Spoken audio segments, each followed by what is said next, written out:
This semester we're studying the 7 gifts of the Ashtanga practice. Not that there's not more than 7, but I just chose to focus on some things that I feel are really precious and have kept me on my mat for decades, and really why I get so excited about waking up in the morning and passing on this lineage of Ashtanga.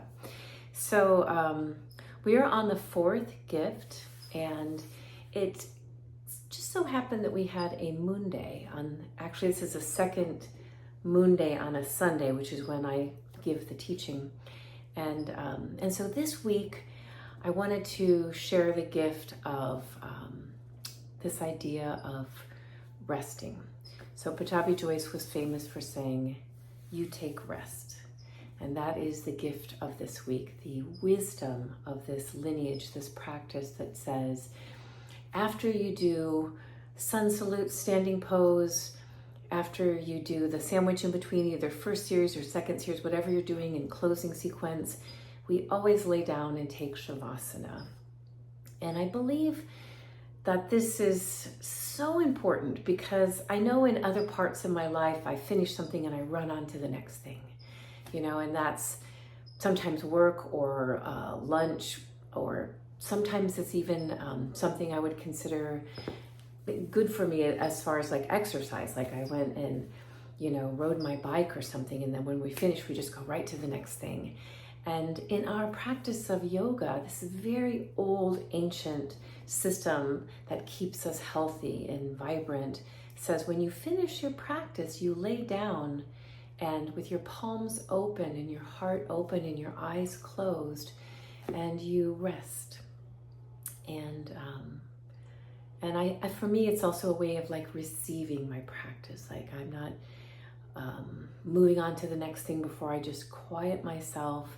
A little bit of, I think, wisdom in svadhyaya, knowing ourselves, taking care of ourselves, that we take this time to rest, and then we get up and then we move on. I feel like it creates that space in between your practice and your daily life as grihastas, as householders, where we're more intentional. Then we really take our yoga into our life because we've taken this pause. Also in Ashtanga, there is this really cool thing where we honor moon days. And I always love when I share this with other people that aren't Ashtangis, maybe not yogis, but also not Ashtangis, because this is very specific to our Ashtanga practice, that we don't practice on a new moon and we don't practice on a full moon. And I love when I tell people I have the day off, it's a full moon. They're like, what? I always tease my other friends and be like, yeah, tell your boss you have today off, it's a moon day. But for us, it has to do with the tides and the cycles, that we're 70% water.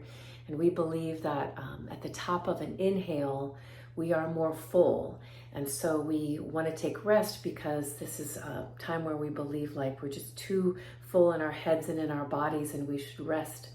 And at the end of an exhale at the end of an exhale is our new moon, our new beginning.